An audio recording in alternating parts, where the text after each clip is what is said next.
Bom dia, a paz do Senhor, em nome de Jesus. Vamos orar primeiro antes de a gente começar. Senhor nosso Deus, em nome de Jesus, desce, derrama a tua unção nesta manhã sobre as nossas vidas.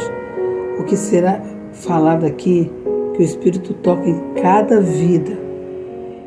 Nós não estamos em tempos de brincadeira, mas estamos em tempo de acordar, sair do sono da indolência e cuidar não só dos nossos filhos, mas da nossa vida também espiritual.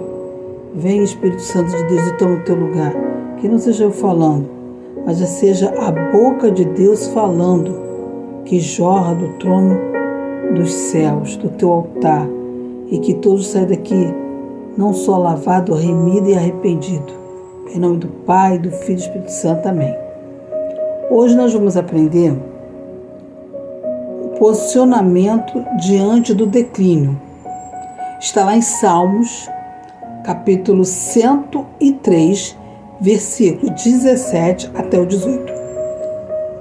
Mas a misericórdia do Senhor é desde a eternidade e até a eternidade sobre aqueles que temem, e a sua justiça sobre os filhos dos filhos, sobre aqueles que guardam a sua aliança e sobre os que se lembram dos seus mandamentos para os cumprir.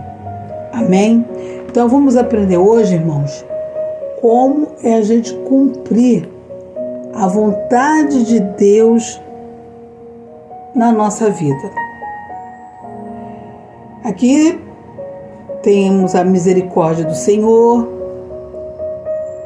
Ele estende a sua mão de geração a geração, alcançando aqueles que se lembram e obedecem os seus mandamentos.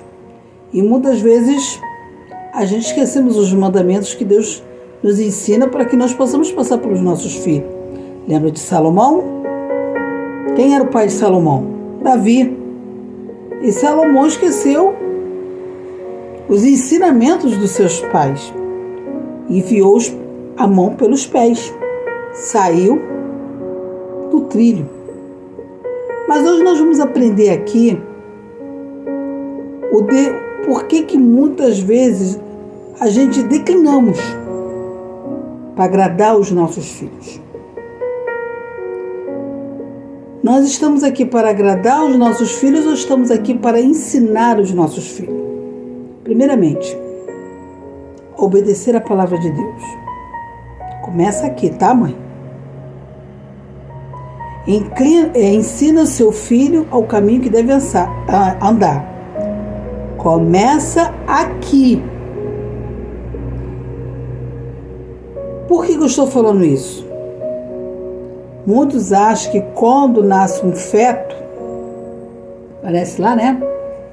Ele não tem ouvido, não tem olhos, não tem perna, não tem braço. É um grãozinho de nada assim, pequenininho. Mas está ouvindo sim, tá? Primeira coisa que você ouve o quê? As batidas.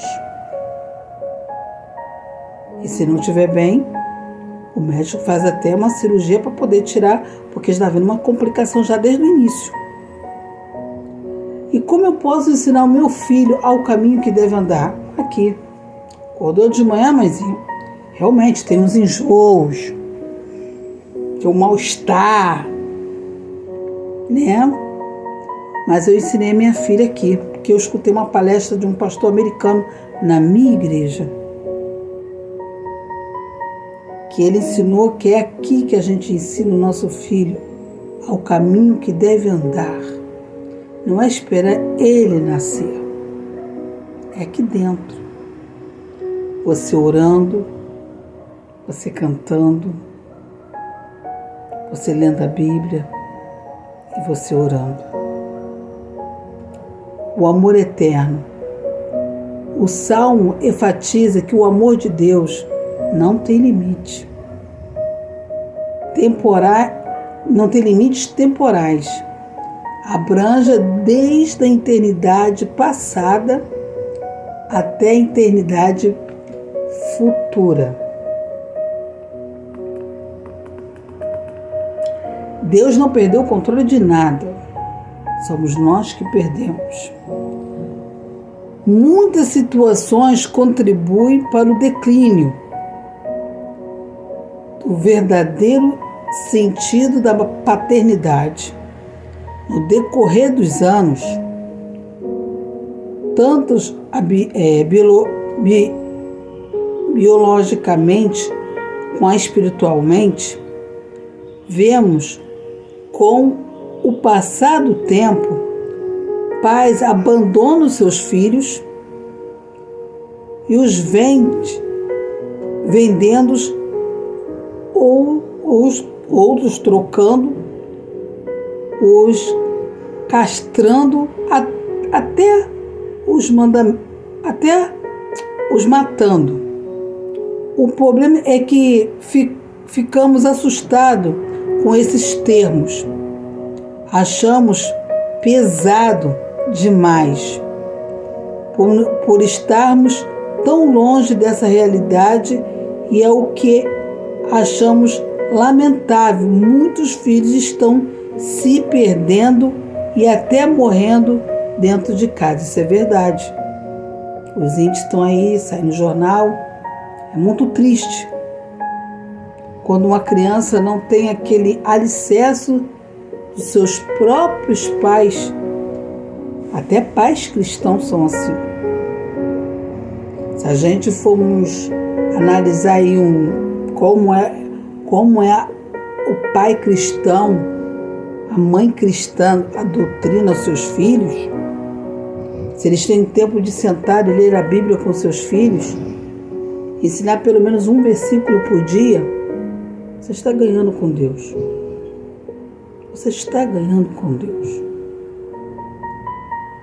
Eu não sou melhor do que ninguém. Longe disso. Tenho falhas e erros. Sou tímida pra caramba. Mas os tímidos não entram no reino do céu. Então estou tentando quebrar isso. Eu fiz isso com a minha filha. Dentro do meu ventre. E quando eu falava com a minha filha, ela ficava quietinha para ler a Bíblia e para orar. E quando eu louvava, parecia que nem ela estava aqui dentro. Mas quando o pai dela chegava, nossa. Mas antes do pai dela chegar, eu falava assim: filha, mamãe já acabou de orar. E aí ela se movimentava. Você sabe como foi o nascimento da minha filha? Chamou até atenção no hospital. Eles iam dar uma cotovelada aqui. Não deixa não, hein? Não deixa não. A enfermeira ia vir com o cotovelo para fazer assim. Isso dá sequelas. E quando ela veio fazer assim, eu falei: epa, tu não vai fazer. Como você não vai fazer? Não vai fazer. Quem vai fazer o meu parto vai ser Jesus, Deus e Gabriele. Ela debochou, a enfermeira.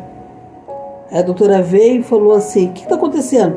Ela falou que um tal de Jesus, ela e a tal da Gabriele, que ainda nem chegou, eles vão fazer o parto. Como assim? Se é eu que faço. Olha aí a mulher de pouca fé. Porque eu lembrei da pregação do pastor que veio dos Estados Unidos. Aí eu passei a mão: Gabriele, agora é Jesus, mamãe e você. Vai ter que ajudar. E naquele dia, o Senhor entrou naquele parto. E quando o Senhor entrou naquele parto, a doutora gritou: não é assim que se faz um parto. Eu acho que ela passou da minha mão. Você acha quem tirou? Deus. E viu com os olhos abertos. Ela não chorou, tá? Mas quem gritou, sabe quem? A doutora. A doutora gritou tanto no dia do parto da minha filha que eu fiquei parada olhando. E a enfermeira também com um pano assim, sabe? Por fim, até desistiu. Aí veio as enfermeiras, o que está acontecendo? Por que a mãe está gritando? A mãe está gritando lá, olha lá quem está gritando lá no canto, com a criança pelos 4 cantos dentro do centro cirúrgico. E por que a doutora está gritando? Não sei. Sabe o que é aquilo? Ela era uma portuguesa. Ela ficou maravilhada de olhar para minha filha e falou: mãe, nasceu uma meninona. Mas ela não queria soltar a Gabriele. Mãe, nasceu uma meninona. E ela começou ali a se emocionar. Sabe o que é aquilo? É a glória de Deus quando desceu. Porque eu falei que Jesus fazeria o meu parto. Imagina a Maria, gente. Maria, imagina aquelas mulheres que tinham que matar os bebês no tempo de José, né? É isso? José? Ou não, Moisés. Aquilo veio a minha lembrança. Gente, foi muito rápido o parto da minha filha, que eu não posso dizer que senti as dores, foi muito rápido. E a doutora sentiu que ela ia passar das mãos. O Senhor entrou. Quando você, mulher, tiver seu filho, consagra, ora, apresenta o Senhor, fala com Deus. Eu aprendi isso com um pastor americano, que foi na minha igreja, porque a minha igreja trabalhava com missões, e a gente tinha uma responsabilidade muito grande quando vinham pastores de outros países. Eles traziam uns certos relatos tão abençoadores. E eu guardei, eu era adolescente, eu guardei tudo aquilo. Eu falei assim, eu vou usar aquela prática que aquele pastor falou, que começa aqui, né? E aí eu comecei a orar. Até o final da minha gravidez. Até o final da minha gravidez. E hoje em dia, nós estamos abandonando os filhos na lixeira. Estamos abandonando os filhos no rio. Ou joga no vaso.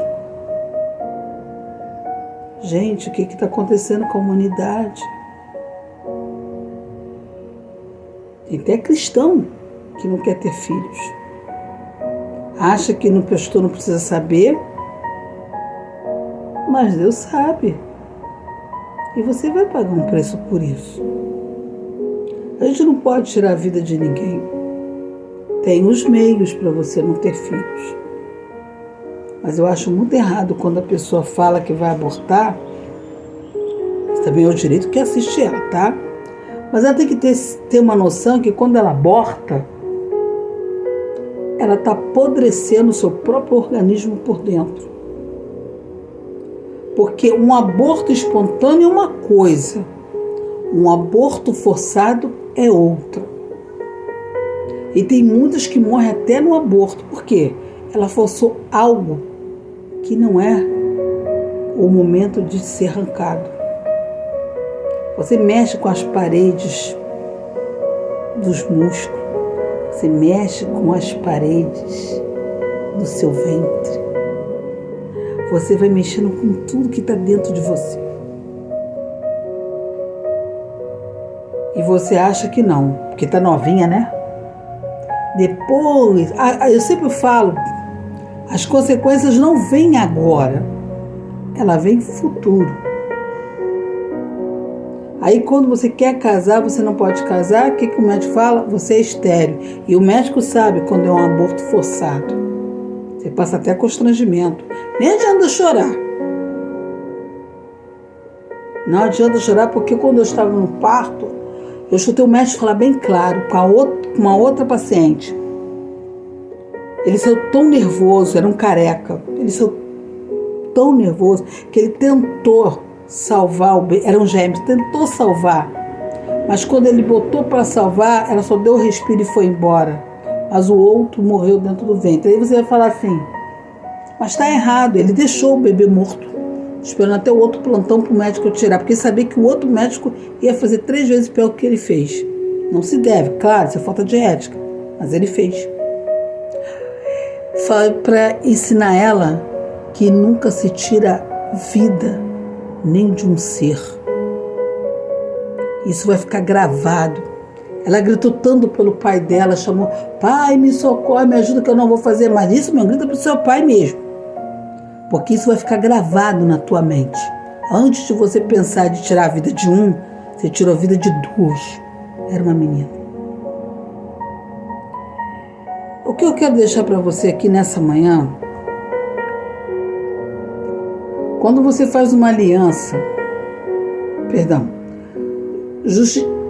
a justiça para os descendentes é a justiça divina que se manifesta em geração futura daqueles que são fiéis ao Senhor. Aquele que é fiel ao Senhor, ele vai ter o temor e o tremor e não vai fazer isso.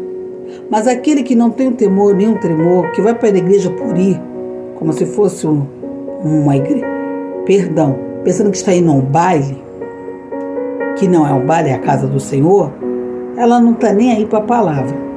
Mas quando você tem uma aliança e uma obediência com Deus, o Senhor, o amor e a justiça de Deus são direcionados aos que guardam a sua aliança e se lembra dos seus preceitos e demonstra a sua obediência. Se eu tive, eu não vou tirar. Foi Deus que me deu. Maria podia tirar, não podia? Porque ela não era casada. Mas ela ficou até meio assim. Mas o anjo veio, não veio? Ela tirou? Era o Messias. Ela foi escolhida.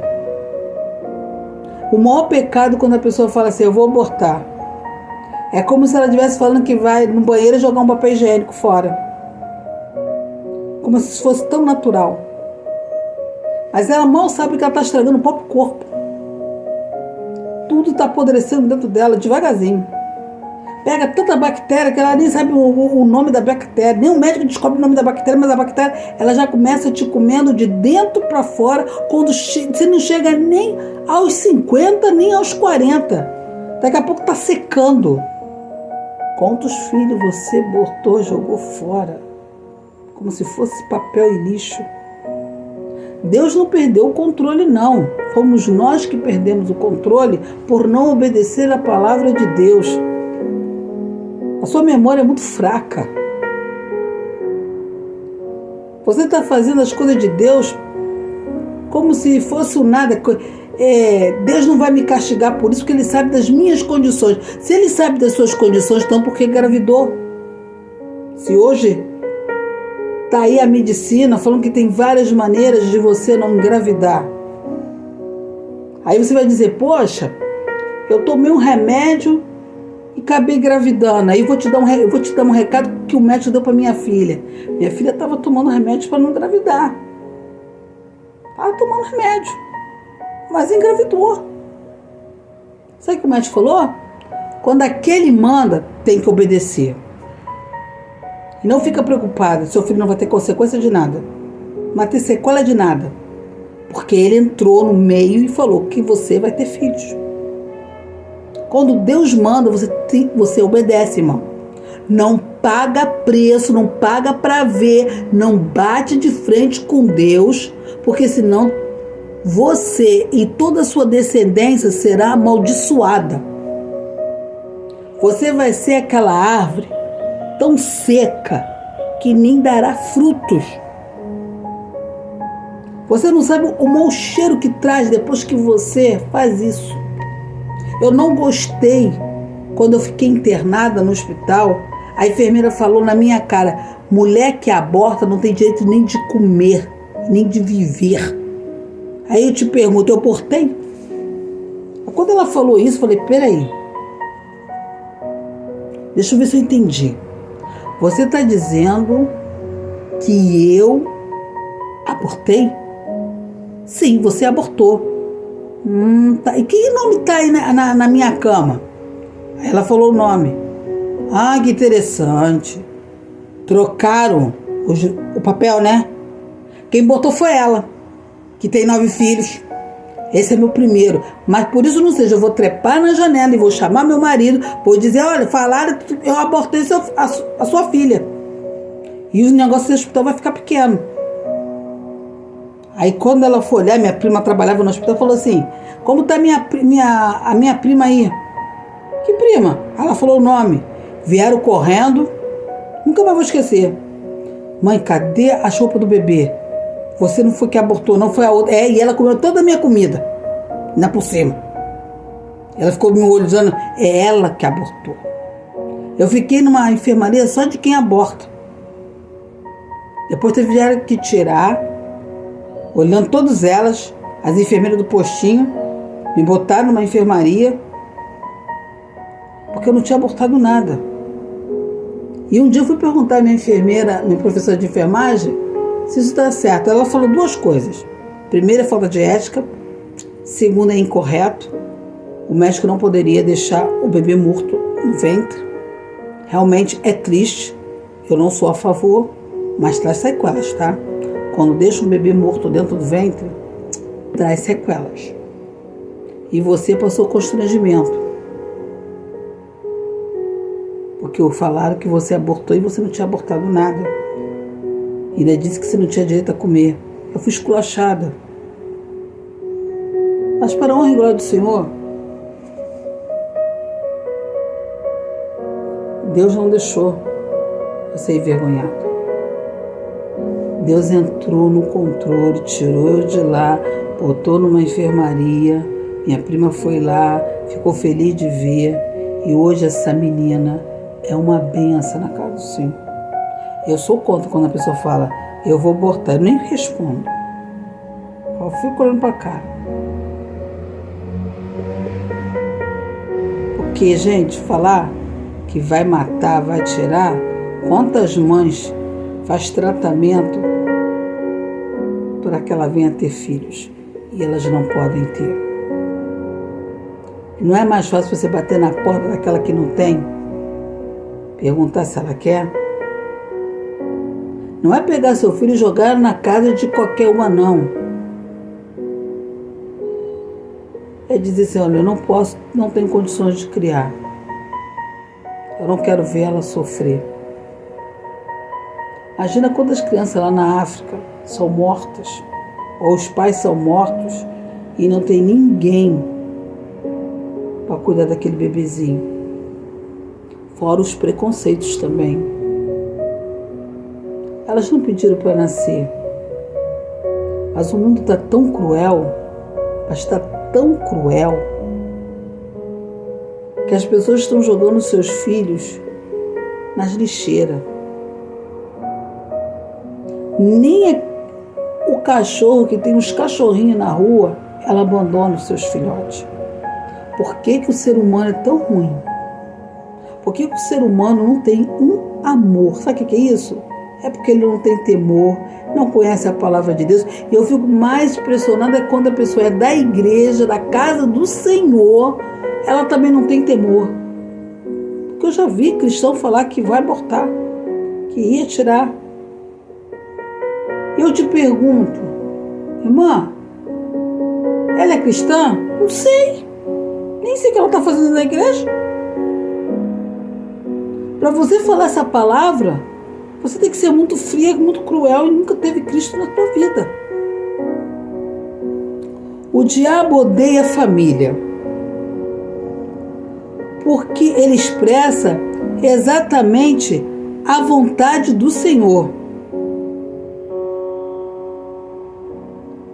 Em virtude disso, trabalha incansavelmente para destruí-la, causando separações, distanciamento, plantando mentiras nas mentes dos casais. Se o casal não estiver firme na rocha, qualquer besteira que o diabo lançar, você acredita. Você acredita. Sabe por que você acredita? Porque você não está com a mente de Cristo. Eu vou te explicar. Quando isso acontece, é porque tu deu legalidade. Eu lembro uma vez que quando meu marido me traiu, eu estava no meu quarto, apesar que estava no cinema, tá? Eu estava sentada na beira da minha cama e na parede do meu quarto, nitidamente, a cortina, a cama redonda, eu não tenho vergonha de contar não. Se eu não me engano, a cor era um salmão e a mulher era minha branca, minha clara. Fiquei quieta e estava nitidamente na parede. Eu vi tudo aquilo claro. Quem chega? O meu marido. Para começar, ele errou a entrada da porta. Ele perguntou, quem tirou a porta? Aí é que eu. A porta saiu há muitos anos daí. A porta tá para cá, pro lado esquerdo, não pro direito. Ah, tiraram a porta. É, realmente tiraram a porta. E eu fiquei sentada no sofá. Morava dentro da casa da minha mãe, do meu pai. Não fiz escândalo, não gritei, não falei nada. Porque tem mulher que quando é traída, meu Deus, faz um barraco, um espetáculo, um grito, como se toda a vizinhança vai cair a favor dela. Pelo contrário, vai bater palmas. Porque o diabo, ele veio para destruir e para te vergonhar e rir da tua cara. Aí, ele subiu meio tonto, daqui a pouco ele volta. O mais engraçado foi essa. Deus te visitou? Você quer que eu fale a cortina, a cama, a mulher? Ele na mesma hora. Amanhã a gente conversa. Subiu. E não conseguiu falar. Demorou para ele falar. E eu não fui atrás dele para perguntar, não. Fiquei esperando o que Deus ia fazer. Mulher sabe assim, tá, irmã? Aí você vai dizer, mas eu não tenho sangue de barata. Então tu nunca teve sangue de Cristo. Porque quando eu falo que eu não tenho sangue de barata, eu estou dando vazão para minha carne, e não estou dando permissão para o Espírito Santo trabalhar. Porque ele tem as suas maneiras de trabalhar. Aprenda isso. O Espírito Santo, ele tem as suas maneiras, Deus tem a sua e Jesus tem. Então, eu fiquei quieta. Não vou mentir, eu perdi até as forças das pernas. Mas eu não queria que meus pais, a minha mãe, nem meus filhos soubessem. Sabe por quê? Eu vim de uma igreja doutrinada. Eu vim de uma igreja que ensinava. Aquilo que eu te falei, nunca dorme brigada. É isso que o diabo gosta. Confundindo e roubando a paz e tentando derrubar os lares. É verdade. Ele disse, eu não vou fazer mais. Não sei. Você que está falando. Mas uma coisa eu tenho certeza. Eu estou fazendo a parte da mulher sábia. Você não me encontrou na esquina. Você não me encontrou no bar. Você me encontrou na casa do Senhor. Então é você que tem que tomar cuidado. E não vou ficar gritando, nem falando para A nem B que o meu marido pulou a cerca. Porque você não vai ter sossego, meu querido. Você não vai ter sossego. Porque desde o momento que a gente sai da presença de Deus, o diabo é o primeiro a ir atrás de tu, acusando.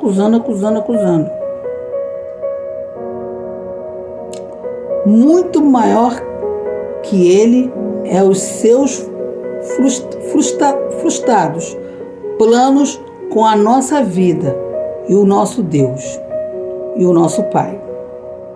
deve ser também o nosso posicionamento como homens e mulheres que não desistem da família.